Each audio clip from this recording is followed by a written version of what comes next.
Isa ang patay habang 3 government employee ang sugatan matapos maaksidente ang sinasakyang van sa Negros Oriental. Yan at ang iba pang rumarapidong balita mula sa probinsya, hatid ng iba't ibang istasyon sa ilalim ng MBC Media Group. Isa ang patay habang 3 ang sugatan matapos nawala ng preno ang isang utility van ng Pag-ibig Fund na bumangga sa kahoy sa Sitio Palao, Barangay Malusaw, lungsod ng Gihulngan, Negros Oriental.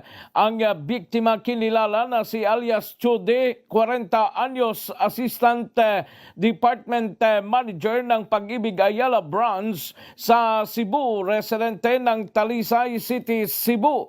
Ayon kay Lieutenant Colonel Joe Malong, spokesperson ng Police Regional Office, Negros Island Region, ang mga sugatan na nasa ospital, isang 59 anyos driver, residente ng Talisay City, Cebu, at driver ng Pag-ibig Ayala Branch, at isang 32 anyos na lalaki, residente ng Barangay Bandinggil, Dumaguete City. Sales and Customer Support Assistance ng Pag-ibig Fund, Dumaguete Branch, at ang 28 anyos na babae, residente ng Sitio o ng San Roque, Cebu City, empleyado din ng Pag-ibig Ayala Branch, Cebu. Mula sa ang mga ito sa Gihulngan Heights sa Sitio Palao at patungong proper ng lungsod nang mawala ng preno ang kanilang sinasakyang vehikulo. Para sa MBC TV Network News, ito si RH46 Rex Cantong, una sa Pilipinas, una sa Pilipino.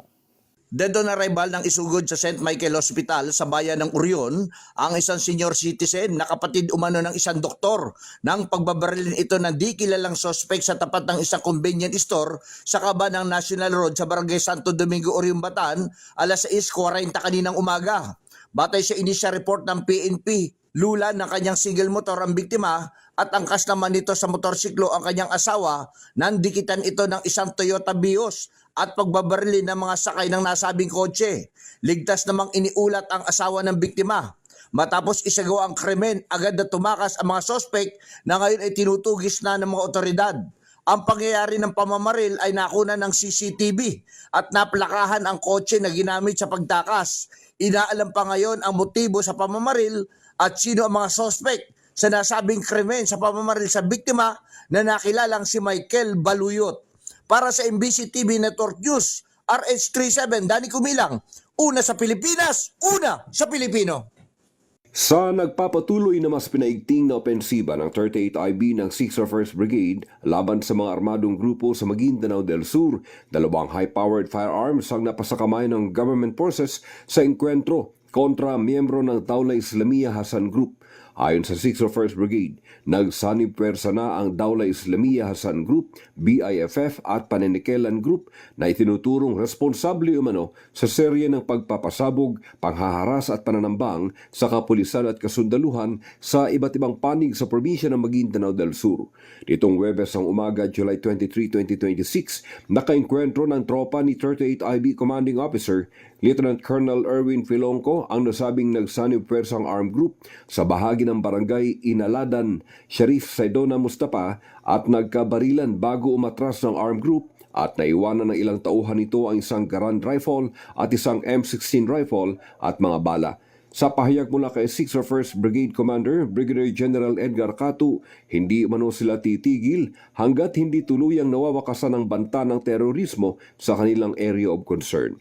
Pinapurihan naman ni 6ID Commander Major General Jose Vladimir Cagara ang katapangan ng mga sundalo ng Joint Task Force Central sa layuning mapuksa ang mga armadong grupo sa bahaging ito ng Central Mindanao Autonomous Region. Para sa MBC TV Network News, Central Mindanao, RH19, June Dumakutak, una sa Pilipinas, una sa Pilipino. Nanawagan si Office of the Presidential Advisor on Peace, Reconciliation and Unity o PAPRO Secretary Mel Sinel Sarmiento ng pagkakaisa ng Samar Island at palakasin ang ekonomiya. Ang pahayag ng opisyal, bahagi ng aktibidad ng SIPAD o Samar Island Partnership for Peace and Development na ginanap kahapon dito sa lalawigan ng Northern Samar kung saan pinamumunuan ito ng 3 bishop o obispo ng Samar. Tinalakay sa nasabing aktibidad ang kasalukuyang sitwasyon ng Samar na kilala bilang pugad ng New People's Army.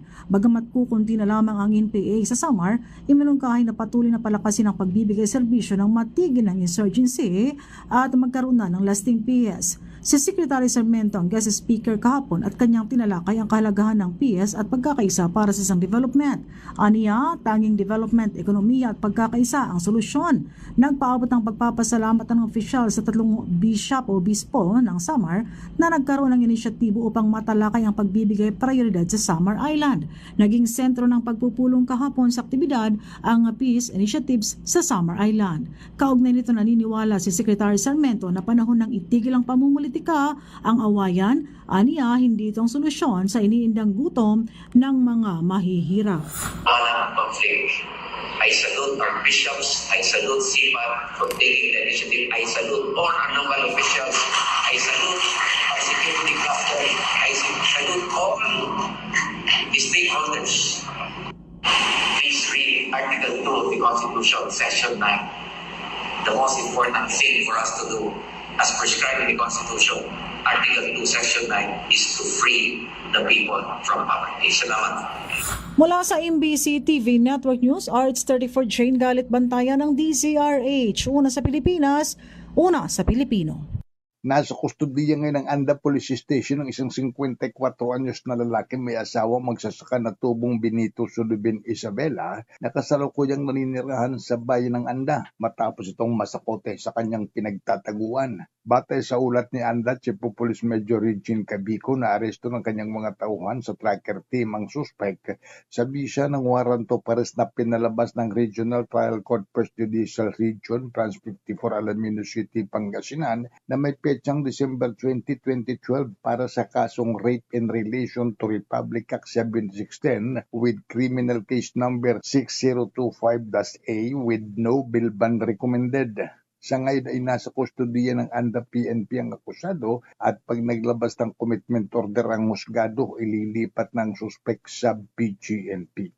Mula sa Action Radio Pangasinan para sa MBC TV Network News, ito si Freddy Fajardo, RH34, una sa Pilipinas, una sa Pilipino. Bumisita sa Santo Niño Sped Center ang Regional Director ng National Bureau of Investigation NBI sa Southern Visayas na si Atty. Jeremy Lutok upang suriin at higit pang mapalakas ang seguridad sa paaralan. Layunin ang pagbisita na matiyak ang ligtas at maayos na kapaligiran para sa mga mag-aaral, guro at mga kawani ng paaralan.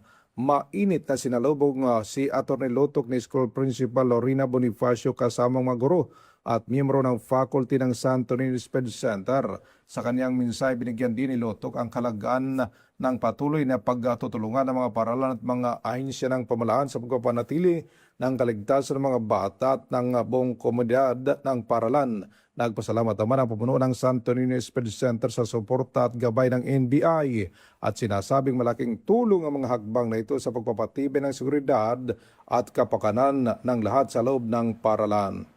Nabatid noong nakaraang Miyerkules, may banta sa naturang paaralan na isang 12 anyos na estudyante ang sospek sa pagbanta na mamamaril sa loob ng eskwelahan. Ito si RH34 Jimmy Angay-Angay para sa MBC Network News.